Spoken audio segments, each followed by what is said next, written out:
नमस्कार दोस्तों, आपके अपने YouTube चैनल में स्वागत है। मुकेश भाई और रतन टाटा दोनों के चर्चे किसने नहीं सुने होंगे। मतलब जहां एक हस्बैंड स्कूल का खर्चा नहीं करते, वही मुकेश अंबानी ने एक नहीं 3 बार अपनी वाइफ को करोड़ों की प्राइवेट जेट गिफ्ट की है। पर प्राइवेट जेट लग्जरी कार्ड के अलावे अंबानी के साथ सिर्फ 6 कंपनियां हैं। लेकिन रतन टाटा की बात करें, ये रहते तो बस इत्तू से बंगले में, पर इसके पास 135 से ज्यादा कंपनियां हैं। 6 कंपनीज और 135 कंपनीज किसकी जेब भरी होगी? वेल, इसका जवाब शायद ही होगा किसी के पास। पर मेरा वीडियो देखा तो क्या पता आप खुद ही दे दे इसका जवाब। वैसे तो आज एशिया के सबसे अमीर इंसान टाटा मुकेश अंबानी के पास है, पर रतन टाटा अपनी पूरी दौलत अपने हाथों में ले ले तो वो भी बन सकते हैं एशिया के सबसे अमीर इंसान।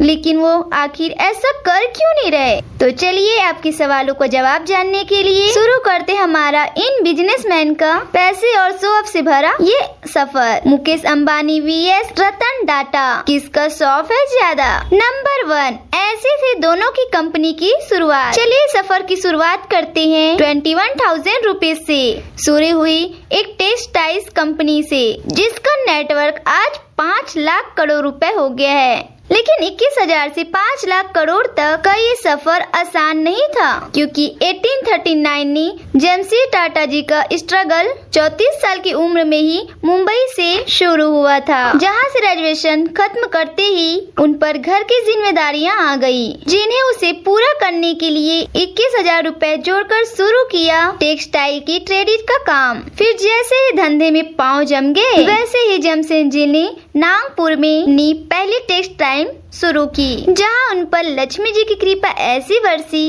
कि उन्हें धंधे में काफी प्रॉफिट हो गया। बस इसी प्रॉफिट को देख उनका मन 3 ऐसे बड़े प्रोजेक्ट को शुरू करने का हुआ, जिसका फायदा बस उनको ही नहीं बल्कि उनके देश के सभी लोगों को मिल सके। हालांकि सपने को पूरा होते देख नहीं पाए थे, लेकिन अपने पिता के नक्श के दम पर चलते हुए जमशेद जी के बेटे दोराबजी टाटा की आयरन एंड स्टील कंपनी और हाइड्रोइलेक्ट्रिक पावर डिस्ट्रीब्यूट कर उनका सपना पूरा किया, और साथ ही इंडिया में शुरू किया पहला इंडियन इंस्टीट्यूट ऑफ साइंस। लेकिन दोस्तों, इसे वक्त का सितम कह लो या उम्र का एक पड़ाव, जल्द ही इनका देहांत हो गया, जिसके बाद 1938 में टाटा ग्रुप की जिम्मेदारी जहांगीर रतन जी और टाटा भाई ने ली, और पुरानी 14 कंपनी को चलाते हुए उन्होंने टाटा ग्रुप की कंपनी का आंकड़ा 95 कर दिया था। और इतना ही नहीं, इसके साथ जे.आर.डी. टाटा ने टाटा एयरलाइंस की भी शुरुआत की, जिसके बाद उसे गवर्नमेंट ने अपने अंडर में लेते हुए उसका नाम एयर इंडिया कर दिया।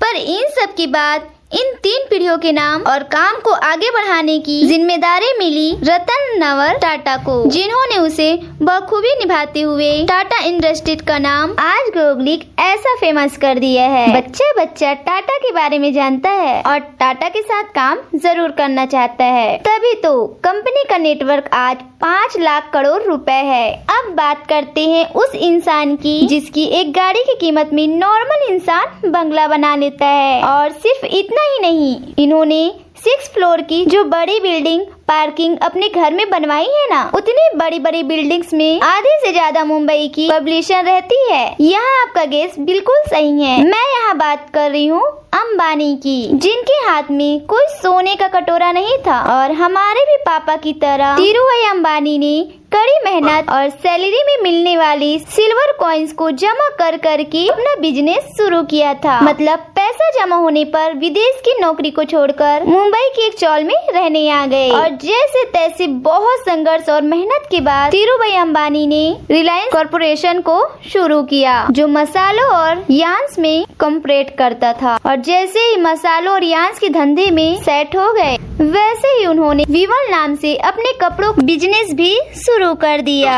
पर विमल को लुभाने में फेल हुआ, इसीलिए उसे कस्टमर का अच्छा रिस्पॉन्स नहीं मिला, जिसके बाद उसके स्टाफ में लोगों से मिस करवाने और उसके स्टॉक को बेचने का नाम भी खुद धीरू भाई अंबानी को करना पड़ा। लेकिन अपने आप में ये काफी बड़ी बात है। जिस टाइम इन्हें लोग जानते नहीं थे उस टाइम धीरू भाई अंबानी ने विमल की आईपीओ में लोगों से इन्वेस्ट करवाया था और ऐसी इन्वेस्टमेंट करवाई थी जिसका फायदा कंपनी और इन्वेस्टर्स दोनों को भरपूर हुआ और कुछ ही सालों में 70 करोड़ रेवेन्यू वाले रिलायंस का रेवेन्यू 2002 में 75,000 करोड़ हो गया था। इस रेवेन्यू और बिजनेस में मिल रहे सक्सेस के चलते रिलायंस इंडस्ट्रीज का नाम फॉर्च्यून 500 में शामिल हुआ था। लेकिन शायद धीरू भाई के हिस्से में इतनी ही सक्सेस थी, इसीलिए तो उसी साल तबीयत खराब होने की वजह से उनकी डेथ हो गई और उनकी मौत के बाद उनके पूरे बिजनेस को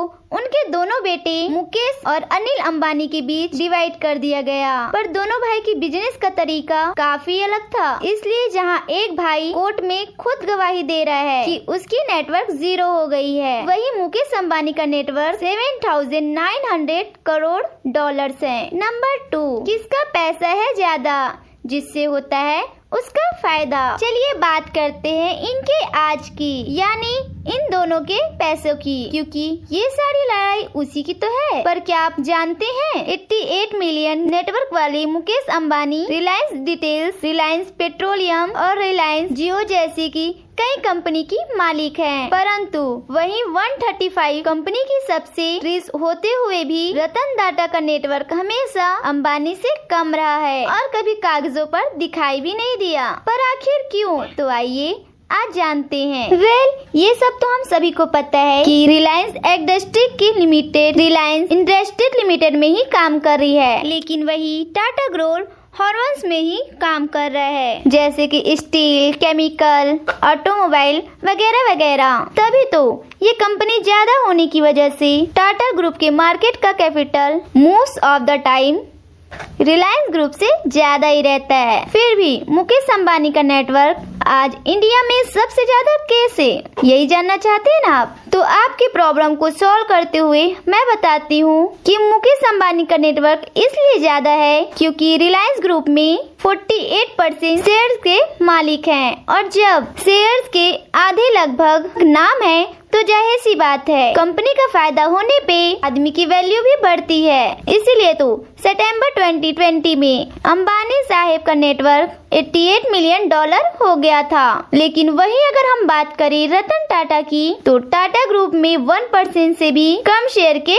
मालिक हैं, क्योंकि उनके ग्रुप का 66% शेयर उनकी कंपनी के अलग अलग ट्रक्स जैसे sir Ratan Tata trust, Dorabji Tata trust, Tata education and development trust जैसी कई ट्रस्ट को डोनेट किया जाता है, जो इंडिया के एजुकेशन, हेल्थ, लाइफ जनरेशन और आर्ट एंड कल्चर जैसे अलग अलग एक्टर्स में काम कर रहे हैं। मतलब बंदे को पूरी 134 प्लस कंपनी मिली थी अपने नाम करने के लिए, लेकिन फैमिली वैल्यू को आगे बढ़ाते हुए वो कंपनी का 2/3 से भी ज्यादा हिस्सा देशवासियों के लिए दान कर रहे हैं। इसका मतलब समझ रहे हैं आप? इसका मतलब अगर सिर्फ और सिर्फ चैरिटी वाले शेयर भी रतन टाटा ने अपने नाम कर लिए होते ना, तो ना शायद वो इंडिया के बल्कि पूरे एशिया के सबसे अमीर आदमी होते। लेकिन दोस्तों, कहीं इसका ये मतलब तो नहीं कि मुकेश अंबानी सिर्फ पेपर्स पर अमीर है, जबकि जनरल पैसा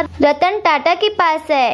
ये तो सोचने वाली बात है। नंबर 3, जैसे खर्चे वैसे चर्चे। घर, गाड़ी, पैसा सब है इन दोनों के पास, लेकिन फिर भी क्यों दिखते हैं एक के खर्चे और दूसरे के कम होते हैं चर्चे? क्योंकि पैसा तो बोलता है बॉस, लेकिन जिसको दिखावा करना आता है उसका ही पैसा ज्यादा बोलता है। तभी तो जब अंबानी ने अपनी बेटी की शादी में 110 करोड़ रुपए खर्च किए थे, तब उसके चर्चे बड़े जोरों जोरों से हुए थे। और तो और जैसे कि मैंने आपको इंट्रो में भी बताया था कि मुकेश अंबानी ने अपनी वाइफ नीता अंबानी को 3 बार 1000 स्क्वायर फीट का प्राइवेट जेट गिफ्ट किया है, जिसकी कीमत करोड़ों में होती है। पर चौंकिए मत, क्योंकि इनके खर्चे अभी खत्म नहीं हुए हैं। इनके पास एक ERP है जो स्पेशली सोलर ग्लास रूफ से बनाई है और जिसके अप्रोच की कीमत 700 करोड़ है। और जब पति इतने पैसे खर्च कर ही रहे हैं तो बीवी क्यों पीछे रहे। इसीलिए तो नीता अंबानी को हमेशा नए डिजाइनर कपड़े, ब्रांडेड वॉचेस और महंगे बैग के साथ ही देखा जाता है। पर देखो भाई,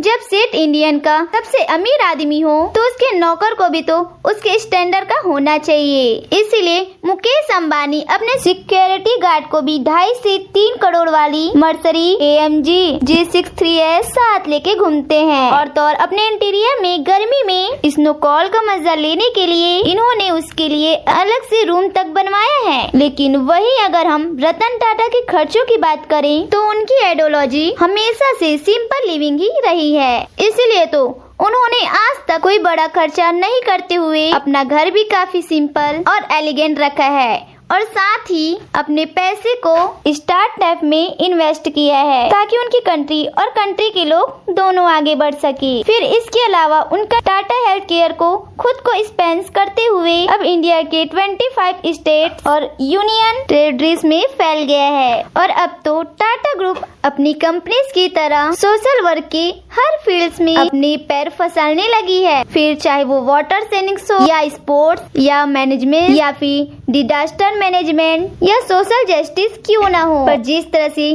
टाटा ग्रुप लोगों के लिए बिना पब्लिसिटी के काम कर रहा है इससे तो साफ दिख रहा है कि इनकी वैल्यू इथिक्स इनके लिए कितना इम्पोर्टेंट है। क्योंकि एक बिजनेसमैन एक गुलाब भी खरीद लेता है तो इनकी हवा उड़ने लगती है, मतलब उसकी न्यूज बन जाती है। और दूसरा बिजनेसमैन ऐसा है जिसके पास किसी चीज की कमी नहीं है, लेकिन फिर भी वो सोशल वर्क में इतने आगे पहुंच गए हैं जिसका अंदाजा किसी को नहीं है। और इसकी वजह है इनका खुद वो काम छुप छुप के करना। पर आप ही बताइए, इन दोनों बिजनेसमैन ने एक जैसी मेहनत कर अपने आप को, अपनी कंपनी को इतने आगे पहुंचाया, लेकिन फिर भी एक इंसान दुनिया की नजरों से खुद को बचाते हुए सारे काम कर रहा है। वैसे दूसरे का छोटे से छोटे खर्चा लाइमलाइट में आ जाता है। तो क्या ऐसे में अपने खर्चे का चर्चा करना कहीं में जरूरी है? क्या लगता है आपको? कमेंट बॉक्स में जरूर बताइए। और इसके साथ ही अगर आपको हमारा ये वीडियो अच्छी लगी होगी तो वीडियो को लाइक और चैनल को सब्सक्राइब करना ना भूले। अगली बार हम फिर मिलेंगे खास वीडियो के साथ, तब तक लाइन पर बने रहें। धन्यवाद।